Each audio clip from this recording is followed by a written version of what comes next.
Hi friends, ಎಲ್ರಿಗೂ ನಮಸ್ಕಾರ. ಇವತ್ತೇನಪ್ಪ ವಿಶೇಷ ಅಂತ ಅಂದರೆ ಟೊಮಟೊ ಬಾತ್ ರೆಸಿಪಿನ ನಾನು ನಿಮ್ಮ ಮುಂದೆ ತಗೊಂಡು ಬಂದಿದ್ದೀನಿ. ಟೊಮಟೊ ಬಾತ್ನ ಕಾಮನ್ನಾಗಿ ಎಲ್ಲರ ಮನೆಯಲ್ಲೂ ಮಾಡ್ತಾರೆ. ಆದರೆ ಮಾಮೂಲಿ ಟೊಮಟೊ ಬಾತ್ ಮಾಡೋದಕ್ಕೂ ಈ ಮಸಾಲೆ ರುಬ್ಬಿ ಮಾಡೋದಕ್ಕೂ ತುಂಬಾ ಡಿಫ್ರೆನ್ಸ್ ಇದೆ. ಹಾಗಾದರೆ ಮಸಾಲೆ ರುಬ್ಬಿ ಟೊಮಟೊ ಬಾತ್ನ ಹೇಗೆ ಮಾಡೋದು ಅಂತ ಹೇಳಿ ನಾನು ನಿಮಗೆ ತೋರಿಸ್ಕೊಡ್ತೀನಿ. ಬನ್ನಿ ಫ್ರೆಂಡ್ಸ್, ಹಾಗಿದ್ರೆ ಹೋಗಿ ನೋಡ್ಕೊಂಬರೋಣ.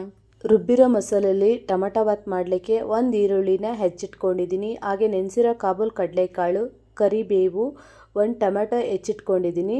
ಮಸಾಲೆ ರುಬ್ಬಲಿಕ್ಕೆ ನಾನು ಒಂದು ಟೊಮೊಟೊ, ಶುಂಠಿ, 10 ಎಸಳು ಬೆಳ್ಳುಳ್ಳಿ, 2 ಟೇಬಲ್ ಸ್ಪೂನ್ ತೆಂಗಿನಕಾಯಿ ತುರಿ, 1 ಸ್ಪೂನ್ ಧನಿಯಾ ಪುಡಿ, ಖಾರದ ಪುಡಿ, ಹಾಗೆ 1 ಟೇಬಲ್ ಸ್ಪೂನ್ ಸೋಂಪು ಕಾಳನ್ನು ನಾನು ರೆಡಿ ಮಾಡಿ ಇಟ್ಕೊಂಡಿದ್ದೀನಿ. ಮಸಾಲೆ ಒಗ್ಗರಣೆ ಮಾಡಲಿಕ್ಕೆ ಸೋಂಪು ಕಾಳು, ಚಕ್ಕೆ ಲವಂಗ, ಪಲಾವ್ ಎಲೆ, ಕಸೂರಿ ಮೇಥಿ ಇಷ್ಟನ್ನು ಸಹ ರೆಡಿ ಮಾಡಿ ಇಟ್ಕೊಂಡಿದ್ದೀನಿ ನಾನು. ಈಗ ಸ್ಟವ್ ಮೇಲೆ ಒಂದು ಬಾಣಲಿ ಇಟ್ಕೊಂಡು ಅದಕ್ಕೆ 2 ಟೇಬಲ್ ಸ್ಪೂನ್ ಎಣ್ಣೆ ಹಾಕ್ಕೊಂಡು ಅದು ಬಿಸಿಯಾದ ನಂತರ ಹೆಚ್ಚಿಟ್ಕೊಂಡಿರ್ತಕ್ಕಂಥ ಶುಂಠಿ ಮತ್ತು ಬೆಳ್ಳುಳ್ಳಿ ಹಾಕ್ಕೊಂಡು ಸ್ವಲ್ಪ ಹೊತ್ತು ಹಸಿ ವಾಸನೆ ಹೋಗೋ ತನಕ ಫ್ರೈ ಮಾಡ್ಕೊತಿದ್ದೀನಿ.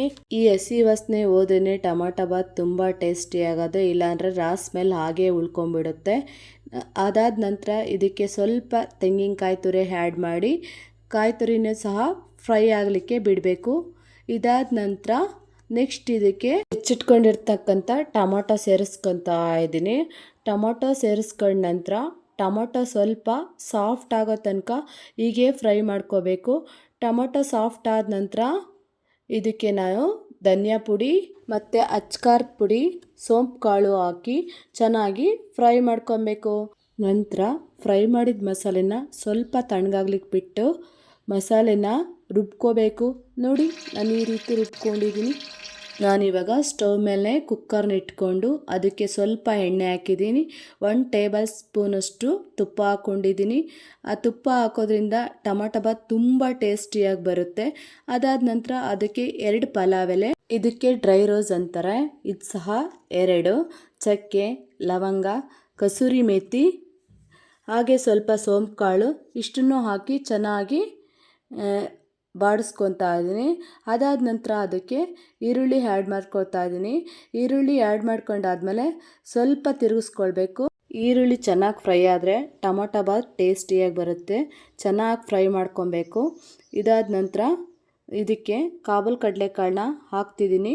ಕಾಬೂಲ್ ಕಡಲೆಕಾಳನ್ನ ಮಕ್ಕಳು ತುಂಬ ಇಷ್ಟಪಟ್ಟು ತಿಂತಾರೆ. ಇಲ್ಲಿ ಕಾಬೂಲ್ ಕಡಲೆಕಾಳು ಬದಲು ಹಸಿ ಬಟಾಣಿ ಅಥವಾ ಒಣಗಿರೋ ಬಟಾಣಿ ಆದರೆ ನೆನೆಸ್ಬಿಟ್ಟು ಸೇರಿಸ್ಕೋಬೋದು ನೀವು.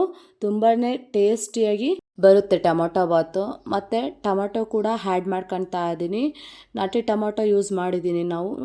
ನೀವು ಬೇಕಾದರೆ ಫಾರಮ್ ಟೊಮೊಟೊ ಕೂಡ ಯೂಸ್ ಮಾಡಿಕೊಂಡು ಸೇರಿಸ್ಕೋಬೋದು. ನಾಟಿ ಟೊಮೊಟೊ ಸ್ವಲ್ಪ ಹುಳಿ ಇರುತ್ತೆ, ಹಂಗಾಗಿ ನೋಡಿಕೊಂಡು ಸೇರಿಸ್ಕೋಬೇಕು. ಮತ್ತು ರುಬ್ಬಿರ್ತಕ್ಕಂಥ ಮಸಾಲೆ ಹಾಕ್ತಾ ಇದ್ದೀನಿ. ರುಬ್ಬಿರ್ತಕ್ಕಂಥ ಮಸಾಲೆ ಕೂಡ ಸ್ವಲ್ಪ ಹೊತ್ತು ಬಾಡಿಸ್ಕೊಳ್ಬೇಕು. ನೋಡಿ, ಈ ರೀತಿ ನೀಟಾಗಿ ಫ್ರೈ ಮಾಡ್ಕೊತಾ ಇದ್ದೀನಿ. ಫ್ರೈ ಮಾಡಿದಷ್ಟು ಚೆನ್ನಾಗಿ ಬರುತ್ತೆ. ನೆಕ್ಸ್ಟು ಹಾಗೆ ಈ ಗ್ಲಾಸಲ್ಲಿ ನಾನು 2 ಗ್ಲಾಸ್ ಅಕ್ಕಿ ತಗೊಂಡಿದ್ದೆ. ಅದಕ್ಕೋಸ್ಕರ 2 ಗ್ಲಾಸ್ ಅಕ್ಕಿಗೆ 3 ಗ್ಲಾಸ್ ನೀರು ತಗೊಂಡಿದ್ದೀನಿ. ಅಕ್ಕಿನ ಮುಂಚೆನೇ ತೊಳೆದ್ಬಿಟ್ಟು ನೆನೆಸಿಟ್ಕೊಂಡಿದ್ದೆ. ಟೊಮೊಟೊ ಬಾತ್ ತುಂಬ ಟೇಸ್ಟಿಯಾಗಿ ಬರುತ್ತೆ ಹೀಗೆ ನೆನೆಸಿಟ್ಕೊಳ್ಳೋದ್ರಿಂದ ಅಕ್ಕಿನ. ಮತ್ತು ಅಕ್ಕಿ ಕೂಡ ಆ್ಯಡ್ ಮಾಡ್ತಾ ಇದ್ದೀನಿ ಅದರೊಳಗಡೆ. ಅಕ್ಕಿ ಆ್ಯಡ್ ಮಾಡಿಕೊಂಡು ಮತ್ತು ಅದನ್ನು ಕೂಡ ಒಂದು ಮಿಕ್ಸ್ ಕೊಡಬೇಕು. ನೀಟಾಗಿ ಮಿಕ್ಸ್ ಕೊಡೋದ್ರಿಂದ ತುಂಬ ಟೇಸ್ಟಿಯಾಗಿ ಬರುತ್ತೆ. ಅದಾದ ನಂತರ ನಾನು ನೀರನ್ನು ಆ್ಯಡ್ ಮಾಡ್ತಾ ಇದ್ದೀನಿ ಅದರೊಳಗಡೆ. ನೀರನ್ನು ಆ್ಯಡ್ ಮಾಡಿಬಿಟ್ಟು ಸ್ವಲ್ಪ ಹೊತ್ತು ಒಂದು ಮಿಕ್ಸ್ ಕೊಟ್ಟು ಕುದೀಲಿಕ್ಕೆ ಅದನ್ನು ಬಿಡಬೇಕು. ನೋಡ್ತಿದ್ದೀರಲ್ವ, ಕುದಿಯುವಾಗಲೂ ಕೂಡ ಅದನ್ನು ಈ ರೀತಿ ತಿರುಗಿಸ್ಕೊತಾ ಇರಬೇಕು. ತಿರುಗಿಸ್ಕೊಂಡ ನಂತರ ಕುಕ್ಕರ್ ಲಿಡ್ನ ಕ್ಲೋಸ್ ಮಾಡ್ತಾ ಇದ್ದೀನಿ. ಕುಕ್ಕರ್ ಲಿಡ್ ಕ್ಲೋಸ್ ಮಾಡಿದಾದ್ಮೇಲೆ ಕುಕ್ಕರ್ನಲ್ಲಿ 2 ವಿಷಲ್ ಬರ್ಸ್ಕೊಂಡಾದ್ಮೇಲೆ ಬಿಸಿ ಬಿಸಿಯಾದ ಟೊಮೊಟೊ ಬಾತ್ ಸವಿಯಲು ಸಿದ್ಧ.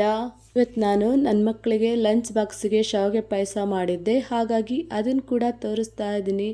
ಈ ಟೊಮೊಟೊ ಬಾತ್ ರೆಸಿಪಿ ಮಾಡಿದ್ದು ನಿಮಗೆ ಇಷ್ಟ ಆಯಿತಾ? ಇಷ್ಟ ಆಗಿದ್ದರೆ ದಯವಿಟ್ಟು ಲೈಕ್ ಮಾಡಿ, ಶೇರ್ ಮಾಡಿ, ಕಮೆಂಟ್ ಮೂಲಕ ನಿಮ್ಮ ಅಭಿಪ್ರಾಯ ಅನಿಸಿಕೆಗಳನ್ನು ತಿಳಿಸಿ ಅಂತ ಹೇಳ್ತಾ, ಮತ್ತೆ ಮುಂದಿನ ಲಾಗಲ್ಲಿ ಇನ್ನೊಂದು ವಿಶೇಷ ರೆಸಿಪಿಯೊಂದಿಗೆ ನಿಮ್ಮೊಂದಿಗೆ ಬರ್ತೀನಿ. ಅಲ್ಲಿವರೆಗೂ ಟೇಕ್ ಕೇರ್, ಬಾಯ್ ಫ್ರೆಂಡ್ಸ್.